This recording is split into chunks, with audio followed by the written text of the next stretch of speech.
Life.Church Open Network, thank you for joining us. We have been talking about baptisms today and all about how we do baptisms here at Life.Church. If you missed video 1, we talked about how we prepare up front for baptisms, and now we're going to be talking about something that we call the baptism meeting. So I'm joined by Jacqueline Van and Tyler Johnston. Thank you guys so much for being here. Thanks for having us. Of course.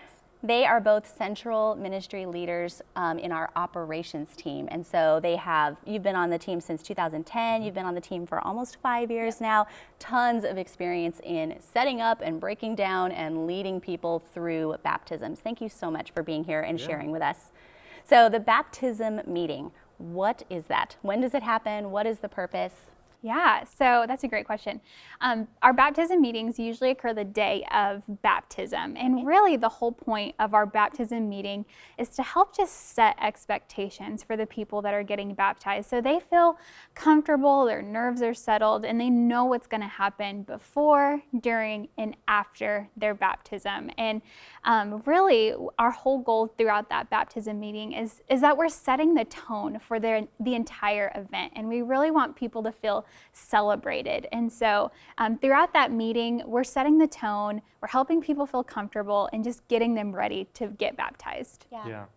One thing that you mentioned when we were preparing is that you try to anticipate questions people might have. Can you talk more about that? Absolutely. I think just one thing that you can do to just kind of make sure that that experience is really smooth is just think of yourself. What questions would you have if you were getting baptized? How do you put yourself in their shoes of like, what do I wear? What's going to happen? Is someone going to tell me when I'm going to go under the water? Like there's just so many logistics that, they might be asking. And so being able to anticipate their questions, anticipate their needs will help them just feel more calm and more settled as they're making this big decision. Okay, so in the baptism meeting, we talked about it really being the beginning of the baptism experience for people being baptized, and we really want to show that it's a celebration, that we are just celebrating with them the step they're taking in Christ. Tyler, will you talk a little bit about why it's a celebration and then just how we pastor through that? Yeah, absolutely. So we know that everyone, or hopefully everyone that's there on the day of baptisms is there because they've already committed their life to Christ, right? They've already made that decision in their heart, confessed it with their mouth, that they've surrendered everything to Him. Mm-hmm. And so baptisms is really that point of celebrating what Christ has done in their life, that He's made them new, that the old is gone, the new has come, and there's no turning back. And so we try to highlight that that's what baptism is really about. It's about going public with that decision that you've already made to commit your life to Christ. And so we try to capitalize on that, make it a fun environment, and encourage people, man, this is a point of celebration, so let's celebrate.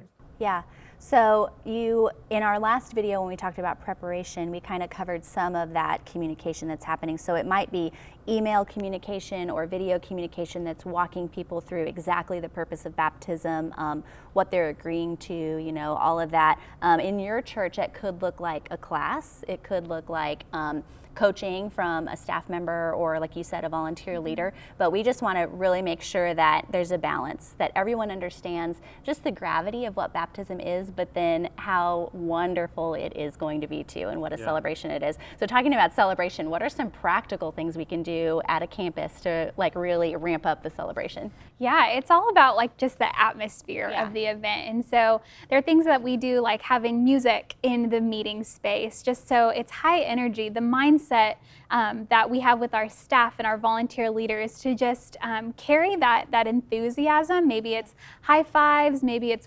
congratulations, we're so proud of you, kind of language that really communicate that feeling of celebration. And some campuses, they do things like decorating the meeting space with balloons or the check-in area, just so there's just that visual reminder of this is special, this is new, and I'm glad I can be a part of it. Yeah, you could do music, you could do signs, you could do, we call it digital signage, where you could put a slide on a TV screen, anything that welcomes them in and makes them feel the celebration. So what are some of the nuts and bolts of how our baptism meeting works? How early do people arrive, and where is the meeting at?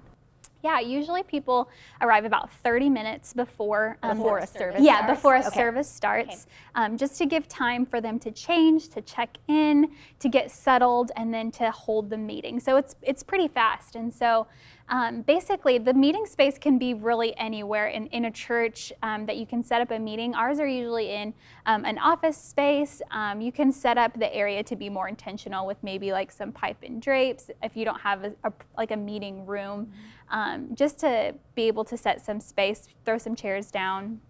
Okay, so in the baptism meeting, it is going to be a celebration. We are anticipating there are questions, where do I go when I'm all wet after I've been baptized? All of that we're going to try and cover in the baptism meeting. So what do you actually walk people through, logistically and pastorally in that baptism meeting? It's probably about 20 minutes long.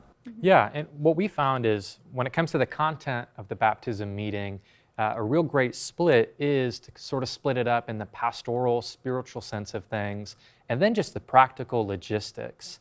So what we try to do on the front end is really just go through just a reminder of, man, here's why you guys are here today. And we all know this because we've all had these conversations, hopefully beforehand, but we're here to celebrate your new life in Christ. Man, this is the day that you get baptized, that you go public with that decision, telling the world. So really walking them through just the why behind baptism, the importance for it, and then also taking some time to walk through the logistics, just the practical, what can I expect if I'm a participant before, during, and then after baptism. So we speak to that so that we can kind of help those people feel comfortable, take some of the nerves out of the experience, because it's such a big decision. Yeah. Okay, and this is likely the first time that these people have been baptized, so they have no idea what to expect. And since we use pools, we try to give them a little bit of a heads up about how to stand in line, how to climb the ladder up and down into the pool, where to wait. So that all gets covered in the baptism meeting. Tyler, you were saying that there's actually like really specific like gestures and motions that we even teach people. Can you talk about that? Yeah, absolutely. You kind of hit the nail right on the head. Most people have never been baptized before, so they don't know what to expect. And so we want to walk them through just the process of what it looks like so that they can have a comfortable baptism, removing all those distractions so that they can be celebrating. And so what we do is we help people understand sort of just the flow of getting into the pool, and then what that moment looks like to be partnered up with a pastor, maybe a friend, a mentor, or a parent who's baptizing you, which on that note, we always want to make sure that if someone is going to be a part of the baptism that maybe isn't on staff, isn't a pastor, that they themselves have been baptized, that they understand the meaning and the weight behind it before actually leading someone else through baptism. And that person would come to the baptism meeting as well, right? So they would know the lay of the land, they would learn, how to baptize the person, all of that.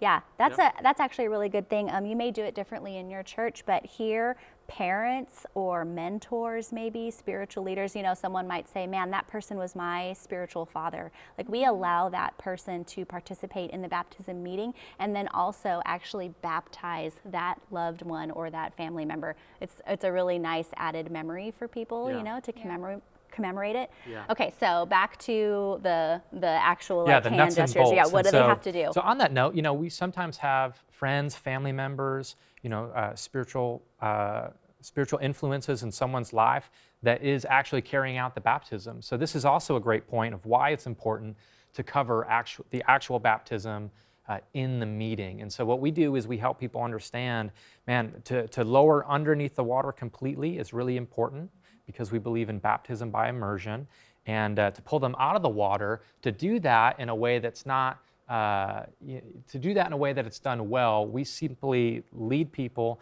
to kind of create a handle. And so we ask them in the baptism meeting, man, grab your wrist with one hand and grab your nose with the other hand.